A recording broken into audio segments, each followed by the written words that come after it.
예, 이번 강좌는 ECMA 스크립트 6 핵심 정리 강좌가 되겠습니다. 이 강좌는 여기 제목에 보시는 바와 같이 Angular JS와 React JS를 위한 그러한 자바스크립트 강좌가 되겠는데요. 앵귤러나 리액터 같은 이런 자바스크립트 프레임워크를 공부하기에 앞서서 기본적으로 자바스크립트에 대한 기본 지식을 갖고 계셔야 되는데요. 이 자바스크립트에 대한 내용이 상당히 내용이 방대합니다. 그러다 보니까 아무래도 학습하는 데 있어서 상당히 꺼려지는 부담이 되는 부분이 없지 않아 있습니다.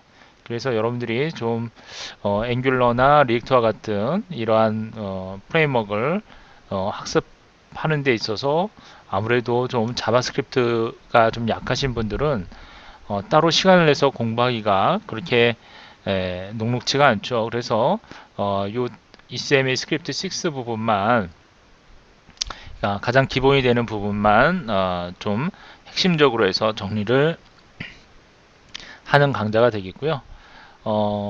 나중에 이제 기회가 되면 또 깊이 있는 강좌를 제공을 하도록 하고요. 설명드린 대로 앵귤러나 리액트를 학습하기 위한 선수 과정으로서 여러분들이 정리를 해 두실 필요가 있을 것 같습니다. 자, 그럼 강좌를 좀 시작을 하도록 할게요. 저는 이제 노트패드 뿔뿔로 일단 코드를 작성을 하도록 하겠는데, 우선은 이 스크립트 태그, 자, 이렇게 이제 비어 있는 상태에서 그냥 실행을 시켜 보도록 할게요.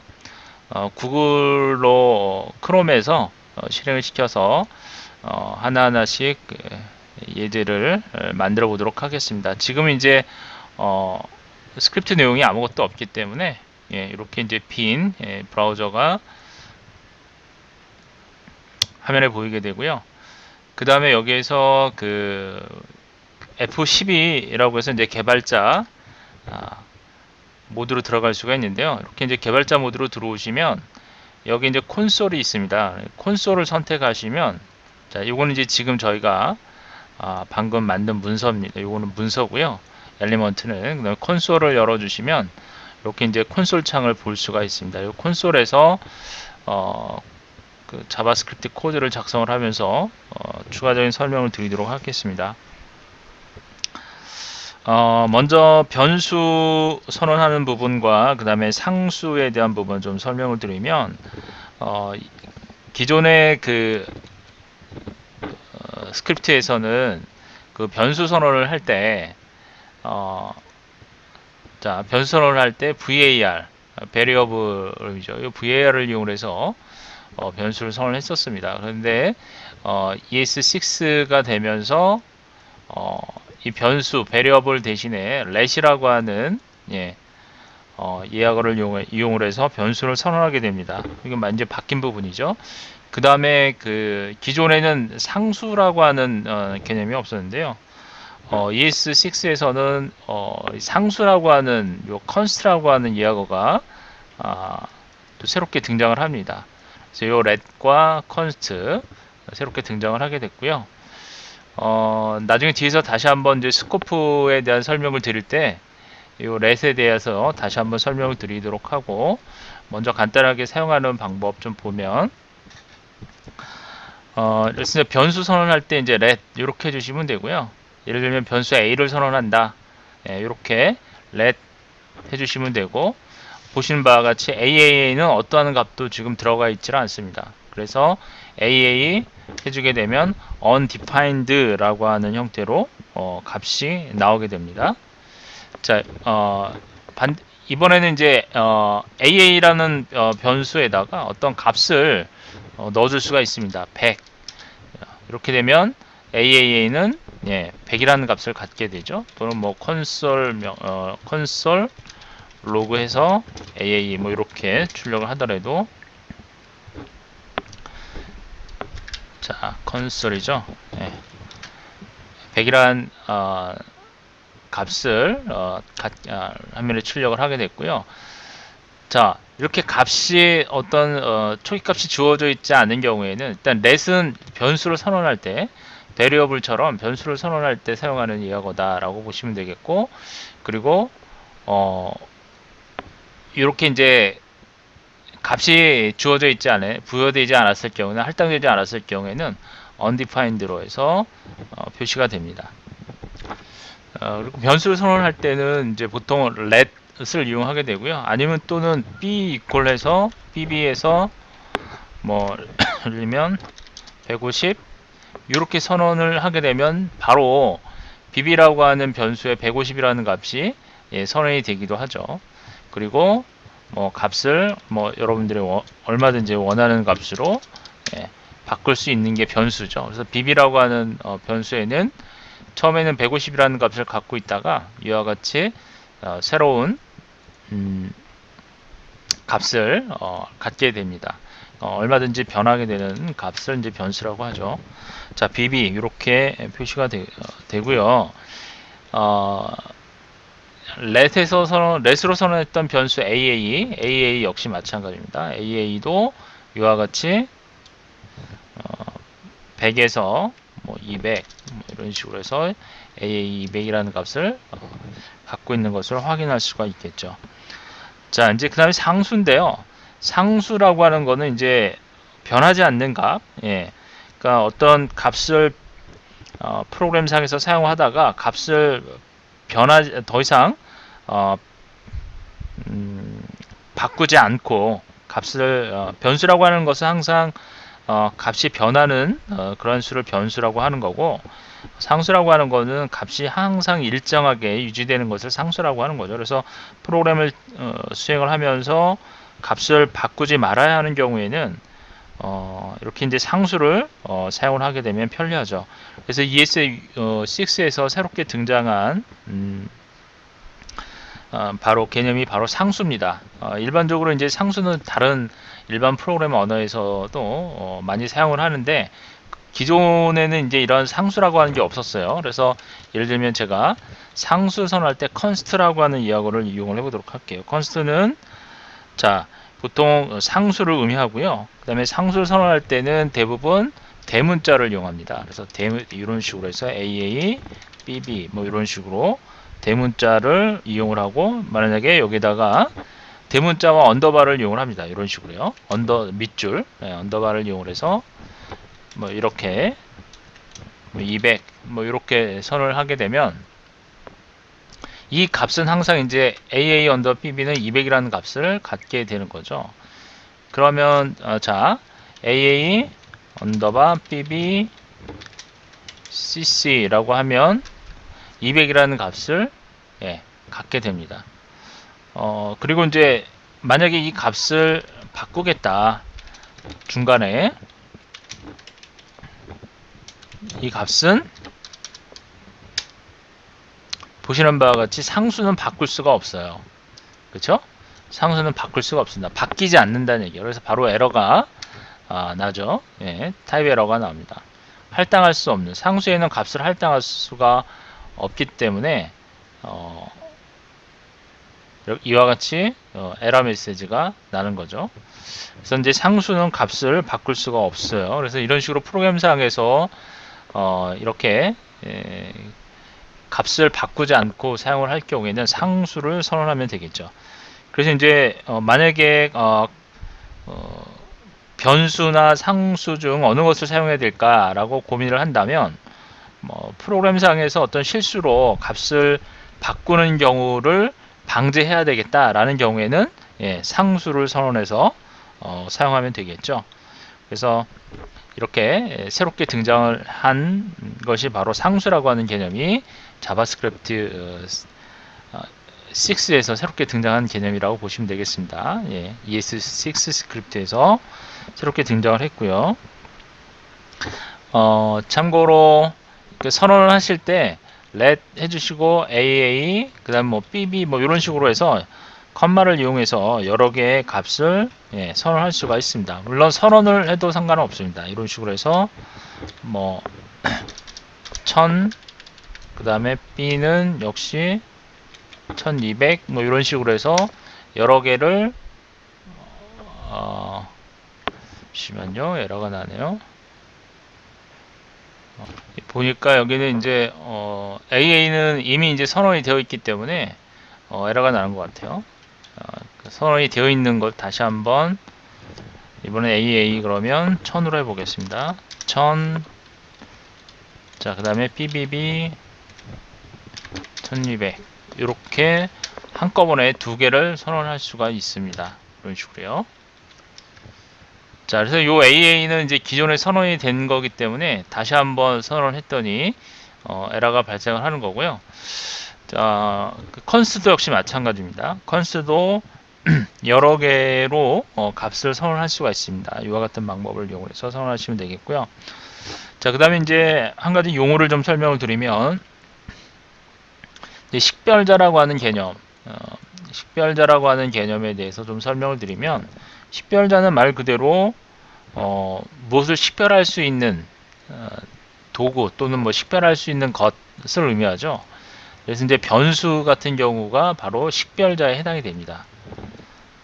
변수 또는 상수, 변수명, 상수명이 식별자 역할을 하는 거죠. 또는 이제 함수의 이름. 자, 이렇게 변수명이나 상수명 또는 함수명을 우리는 뭐라고 그런다? 식별자라고 합니다. 요거는 아이덴티피어라고 그러죠. 아이덴티피어. 자, 변수명 또는 상수명 그리고 함수명을 식별자라고 하고요. 식별자는 반드시 글자나 또는 그 달러 아시죠? 달러 기호나 또는 이런 식으로 해서 언더스코어 글자, 뭐 알파벳 뭐 등등 이러한 영문자 글자나 또는 한 글자도 사용이 가능할 거예요. 그래서 이렇게 변수명을 설정할 때, 즉 식별자를 만들 때는 이런 식으로 요러한 글자로 시작을 해줘야 됩니다. 그리고 식별자에는 글자나 숫자, 달러 기호나 밑줄만 쓸 수 있다는 얘기예요. 그래서 반드시 시작을 할 때는 글자, 달러 기호, 밑줄 이걸로 시작을 해야 되고요. 그리고 식별자는 요것만 사용할 수가 있습니다. 식별자를 구성할 때는 또 유니코드 같은 문자도 사용할 수 있는데요. 극히 이제 그 드문 경우고 그 다음에 예하거 같은 경우 이런 그 컨스트나 이런 렛이나 또는 컨스터 이건 내장된 예하거라고 그래요. 이런 예하거 펑션 뭐 이런 예하거들은 식별자 이름으로 식별자로 사용할 수가 없습니다. 그래서 다시 한번 정리를 해볼게요.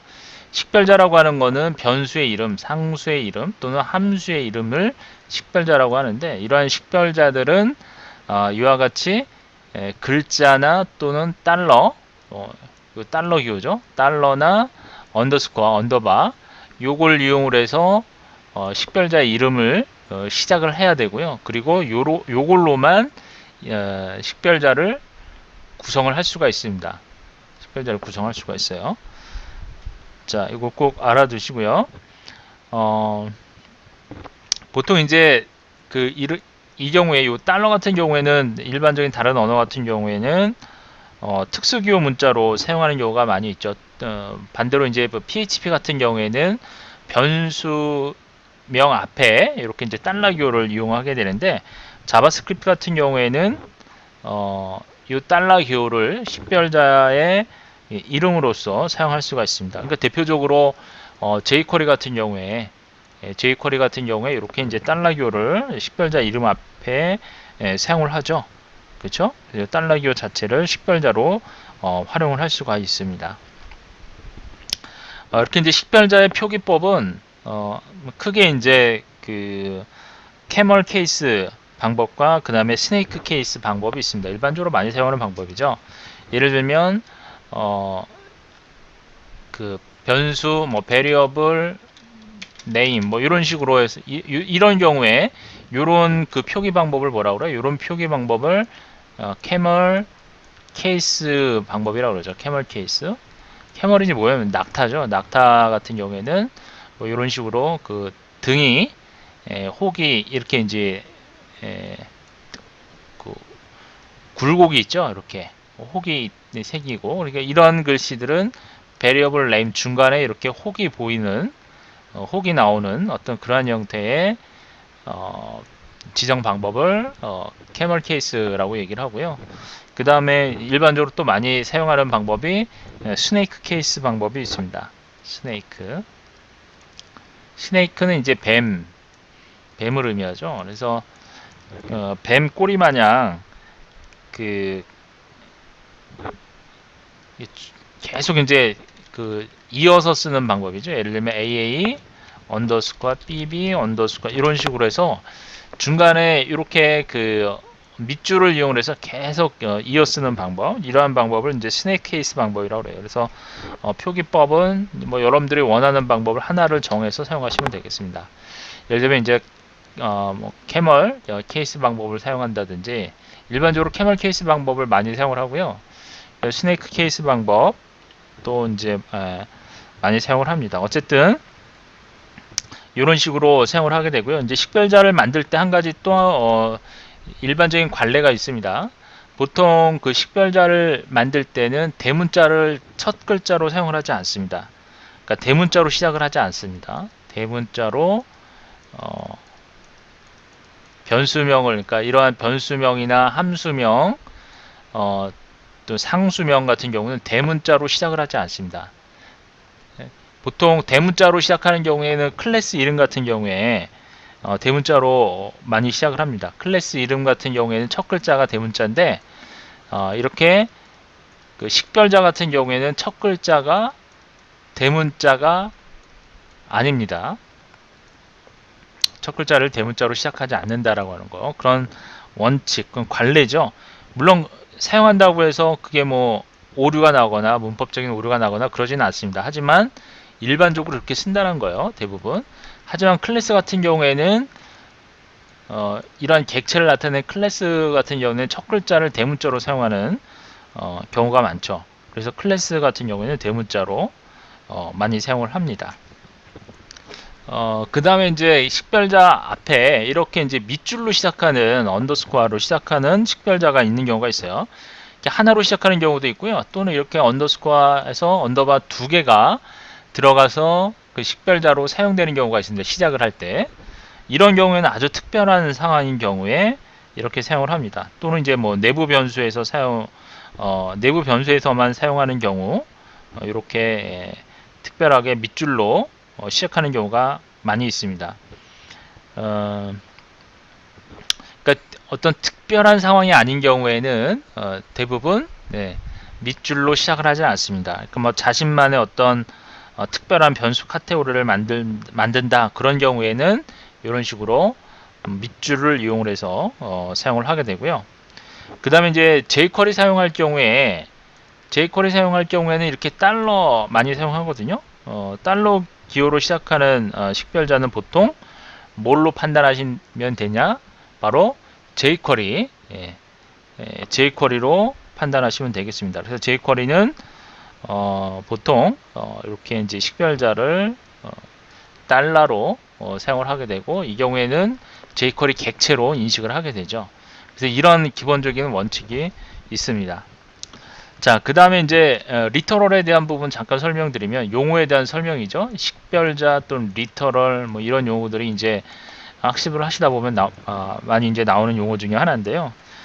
리터럴이라는 거는 우리가 앞서 보았지만, 이런 뒤에 나오는 식별자 뒤에 나오는 할당되는 값, 이걸 이제 value라고 그러는데, 값, 보통 value라고 하죠. 근데 이러한 값들을 뭐라고 그런다? 리터럴이라고 얘기를 합니다. 이러한 리터럴에는 먼저 숫자형 리터럴도 있고, 그 다음에 또는 뭐 문자형 리터럴도 있고, 이런 그러한 형태가 있겠죠. 그래서 문자형 리터럴 같은 경우에는 이렇게 이중따옴표를 이용해서 중간에 어떤 값을 문자열로 표시를 해주게 되죠. 그래서 이제 리터럴 또는 식별자 이런 거에 대한 의미를 확실하게 구분을 해 놓으실 필요는 있습니다. 그래서 변수의 값이 500이다. 그러면 이 500이라는 값은 뭐예요? 500이라는 값은 리터럴을 의미하는 거고, 그 다음에 이 앞에 나오는 요거는 이제 상수죠. AA, BB, CC라고 하는 것은 이거는 식별자에 해당이 되는 거죠. 그렇죠? 따라서 500이라고 하는 요 리터럴은 식별자 A, B, B, C, C의 값이 되는 거죠. 예, 그런 식으로 용어를 사용을 합니다. 그래서 리터럴과 식별자에 대한 의미를 좀 정확하게 알아두실 필요가 있겠고요. 그 다음에 또 하나 그 자바스크립트의 값들은 원식 값이라는 게 있고 그 다음에 또는 객체라고 하는 값이 있어요. 우리 이제 보통 그거를 원시 타입이라고 얘기를 하죠. 원시 타입. 어떠한 이러한 변수들이 갖는 값, 이런 이제 숫자죠. 숫자 값이 들어가 있고, 근데 숫자 리터럴이 들어간다라고 이제 얘기를 하는데, 이러한 각각 리터럴의 타입, 값의 타입을 기본적으로 원시 타입이라는 것이 있고, 그 다음에 객체라는 게 있습니다. 이러한 값에는, 그러니까 문자열이나 또는 숫자 같은 이러한 것들은 원시 타입이라고 그래요. 그러니까 원시 타입에는 종류가 6가지가 있습니다. 자바스크립트에서 숫자가 있고요. 그 다음에 두 번째로는 문자가 있습니다. 문자열. 숫자 타입이 있고 그 다음에 문자열 타입이 있고 그 다음에 세 번째로는 참과 거짓 불린 값이라고 그러죠. 불린 값이 있어요. 이게 다 원식 값에 해당이 되고요. 그 다음에 네 번째로 널은 아무것도 없다라는 아무 값도 갖지 않는 형태의 값을 널이라고 그러죠. 널 값이 있습니다. 그 다음에 또 하나 뭐가 있냐면 undefined라고 하는 값이 있습니다. undefined. 요거 앞에 잠깐 봤었죠. 요거 undefined. 요것도 원시 타입에 해당이 됩니다. undefined. 그 다음에 여섯 번째로 심벌이라는 게 있어요. 심벌.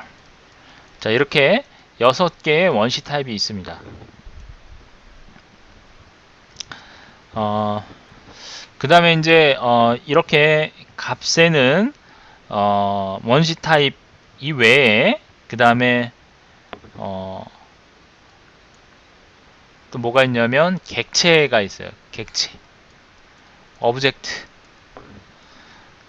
이렇게 원시 타입 외에 객체가 있는데 객체는 여러 가지 형태의 값을 가질 수가 있습니다. 그래서 이제 뭐 객체 같은 경우에는 커스텀 데이터 타입을 만들어서 사용할 수가 있기 때문에 기본적으로 자바에서 제공하는 내장 객체에 대한 타입을 먼저 정리를 해드리면 객체는 가장 많이 사용하는 어레이, 배열, 배열 객체가 있고요. 그 다음에 날짜 객체, 데이트 객체, 그리고 이건 정규 표현식을 나타내는 레귤러 익스프레션 객체가 있고요. 그 다음에 맵, 위크 맵, 맵과 이크맵 객체 같은 이제 맵 계열의 객체인데요. 그리고 셋과 위크 셋,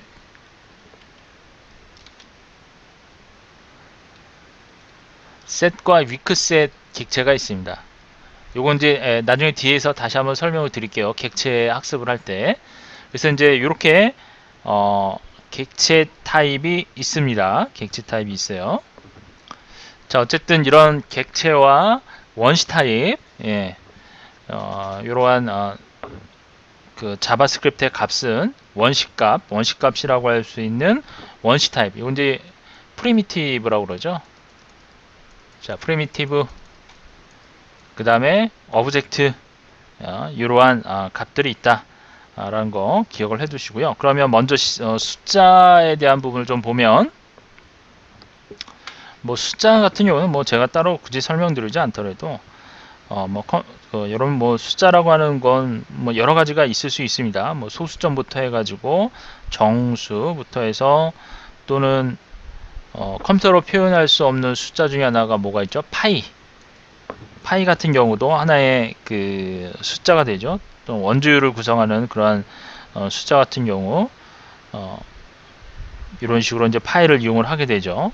나중에 이러한 숫자 또는 뭐 숫자에는 뭐 이제 부동소수점, 이제 프로그래밍 언어를 학습하셨던 분들이라면 뭐 부동소수점에서 뭐 배정도가 있고 단정도가 있고 등등 여러 가지 값을 나타내는 그런 숫자가 있죠. 자바스크립트에서는 이런 숫자를 나타낼 때 그 숫자 다른 언어처럼 여러 개의 그 숫자를 나타내는 뭐 이제 정수형, 실수형 뭐 이렇게 그러한 여러 개로 분리가 되질 않습니다. 그러니까 자바스크립트는 특이하게 숫자 타입이 예, 숫자를 나타내는 데이터 타입이 하나밖에 없습니다. 이게 이제 자바스크립트 특징 중에 하나예요. 그러니까 대부분의 그런 프로그래밍 언어 같은 경우에는 그 숫자를 나타낼 때 예를 들면 정수 타입 같은 경우에도 그 인트형 4비트짜리 인트형이 있고 그 다음에 롱 인트형이 있고 이렇게 이제 세분화돼서 좀 나눠지잖아요. 그쵸? 정수 타입을 사용하게 되면 뭐 부동소수점 숫자 타입도 또는 두 가지로 또 나눠지잖아요. 그런데 숫자형 데이터를 자바스크립트에는 단순하게 하나로만 지금 현재는 지정이 되어 있습니다. 지금 요 ES6에서는요. 그렇게 이제 흔치 않는 그러한 방법이죠. 그래서 어떻게 보면은 그 초보자가 사용하기는 상당히 편리합니다. 그 숫자를 이렇게 적을 때는 단순하게 하나로만 데이터 타입이 정해져 있기 때문에 초보자가 학습을 할 때는 상당히 편리하게 접근할 수 있다라고 하는 그러니까 부담이 없죠. 그런 면에서 장점이 있는데 반면에 이제 어떤 그 고성능의 어떤 정수 연산을 한다거나 또는 정밀한 그런 소수점 연산을 필요로 하는 그런 어플리케이션을 만들 때는 상당히 이 자바스크립트를 사용할 수 없게 되는 어떤 그러한 안 좋은 점이 있긴 합니다. 그러니까 그런 그 정밀한 연산이 요구되는 그런 어플리케이션에서는 이런 그 지원을 하질 않고 있기 때문에 그런 면에 있어서는 자바스크립트를 선택할 수가 없겠죠. 그래서 자바스크립트는 어쨌든 이렇게 숫자 타입이 하나가 되어 있고요. 그래서 저장할 때 당연히 하나의 숫자 타입으로 저장이 되기 때문에 단순한 정수 형태로 저장되는 것이 아니라 더블 형태로 해서 배정도 형태로 해서 저장이 됩니다. 그래서 숫자의 형식은 뭐 10진순위 또는 16진순위 지수와 같은 이러한 리터럴 형식을 사용을 하더라도 저장이 될 때는 더블 형식으로 해가지고 저장이 된다는 얘기예요. 그리고 이제 숫자의 그 형태 값들에는 물론 이제 여러 가지 이제 뭐 16진수, 10진수, 2진수 얼마든지 이게 저장이 가능하다고 했죠. 예, 그런 건 지수 형태로도 해서 그 숫자가 저장이 되기도 하고요. 또 음수 뭐 이런 거 다 가능합니다. 근데 추가적으로 무한대를 나타내는 숫자 값은 인피니티로 형태로 해서 값이 저장이 됩니다. 인피니티 무한대 값 인피니티로 저장이 되고요. 그 다음에 숫자가 아닌 형태의 값 nan으로 해서 표기가 되기도 합니다. 이거는 이제 숫자가 아님을 나타내는 그런 형태의 값이 되겠죠. 이런 그 숫자에 대응되는 객체가 있는데 이런 숫자에 대응되는 객체가 바로 넘버라는 객체가 있습니다. 넘버 객체가 있는데요. 이 넘버 객체에는 그 숫자형 값에 대해 해당하는 여러 가지 그 프로퍼티들이 있습니다. 그런 프로퍼티들은 나중에 뒤에서 살펴보도록 하고요. 어쨌든 이와 같이 자바스크립트에서 ES6에서는 숫자형의 그 데이터 타입은 오로지 하나의 데이터 타입만 갖고 있기 때문에 다른 언어에서 사용하는 것처럼 세부적으로 뭐 쇼트형이니 또는 뭐 롱형이니 뭐 이런 숫자 각각 그런 숫자 데이터 타입들이 필요가 없다라는 얘기예요. 예. 그리고 이러한 그 값들을 갖고 있다라는 정도로 정리를 해두시면 되겠고요. 그 다음에 이제 문자열인데요. 문자열은 말 그대로 텍스트 데이터를 의미하죠. 그래서 이제 보통 스트링으로 표기를 하죠. 문자열 데이터 같은 경우에는. 그래서 텍스트 데이터를 의미합니다.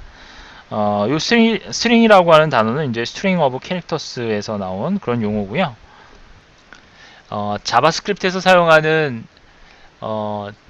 문자열, 자바스크립트에 사용하는 문자열은 이제 유니코드 형태를 사용합니다. 일반적으로 유니코드 형태의 텍스트를 사용하고 있습니다. 유니코드 텍스트 데이터에는 이제 여러분들 그 일반 다국어가 지원이 가능한 그러한 형태의 그 텍스트 데이터를 의미하는 거죠. 코드를 의미하는 것이죠. 일반 다른 언어에서 마찬가지로 그 문자열을 나타낼 때는 큰 따옴표, 이중 따옴표죠. 이렇게 이제 큰 따옴표나 또는 소 따옴표, 작은 따옴표를 이용해서 문자열 리터럴을 표현하면 되겠고요. 그 다음에 이제 escape라고 하는 문자, escape 특수 문자를 표현할 때 escape 형식으로 해서 보통 표현을 합니다. 그러니까 텍스트로 만들어진 그런 프로그램에서 그 해당 텍스트 데이터를 사용할 때 항상 텍스트 데이터와 프로그램 자체를 구별을 해야 될 필요가 있는데, 이때 그 문자열을 따옴표 안에다가 표시를 해서 사용하는 방법이 있습니다. 그러니까 일반적으로 이제 그러니까 프로그램에서 사용하는 어떤 용어, 예를 들면 예약어 같은 경우, 그 예약어를 실제 이제 문자열로 예를 들면 컨스트라고 하는 이런 예약어잖아요. 근데 이거 프로그램에서 인식하지 않도록 하기 위해서 이런 식으로 문자열을 표현한다는 얘기죠. 그래서 이게 이제 escape 문자 그대로로 표시하겠다라고 하는 의미로 해서 escape라는 용어를 사용을 합니다. 이런 escape의 예를 또 하나 더 드리자면, 예를 들어서 const로 해서 DDD라고 하는 변수를 하나, 상수를 하나 만들겠는데요. 예를 들면 문자열을 나타내는 건데, 문자열 안에 예를 들어서 Sam and 이렇게 이제 문자열을 찍어줘요. Hello, old friend.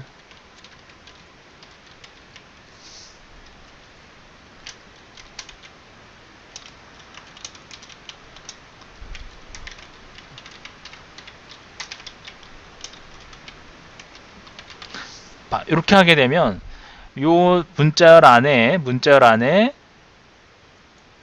이건 작은 따옴표 문자열 안에 큰 따옴표가 요것도 문자열을 나타내는 거잖아요. 그렇죠?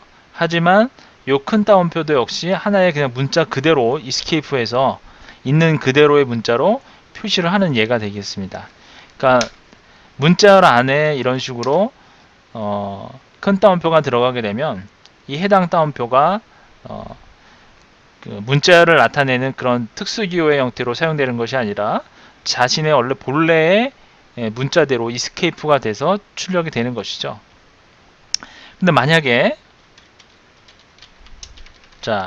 const ddd1으로 해서 요걸 이제 똑같이 2로 한번 해보겠습니다. 2로 하시는데, 이번에는 큰 따옴표를 같이 쓰고 싶어요. 이렇게. 이런 경우에는 이게 지금 보시는 바와 같이 문제가 되죠. 이게 여기까지가 문자열로 표시가 되고 여기까지가 문자열로 표시되고 중간에는 문자열로 인식이 안 되는, 엔터를 치면 오류가 발생을 합니다. 그런데 이 부분을 이제 똑같이 사용을 하면서 있는 그대로 escape 하면서 사용하겠다. 있는 그대로 따옴표로 표시를 하겠다. 이와 같이 똑같이 따옴표로 표시되도록 하겠다 하면은, 이 경우에는 역슬래시를 이용을 해서 escape 처리를 하시면 됩니다. 이렇게요. 자, 그러면 오류가 없이 DDD2를 찍어내면 똑같이 이런 식으로 표기가 되죠. 이런 것 등을 이제 escape 처리한다라고 얘기를 합니다. 이렇게 역슬래시를 이용해서. 역슬래시를 이용해서 처리하는 방법 중에, 예를 들면 요건 이제 상수니까 이미 이제 선언이 된 거고, 자, 여기에서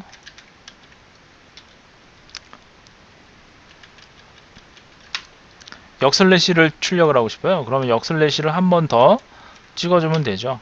이런 식으로요. 그러면 출력을 하게 되면 이렇게 역슬래시가 있는 그대로 표시가 되는 것을 확인할 수가 있습니다. 있는 그대로 문자를 찍어내는 것을 확인할 수가 있죠. 이러한 것을 이제 escape 한다라고 얘기를 합니다. 자, 일단 이번 시간은 여기까지 하도록 할게요.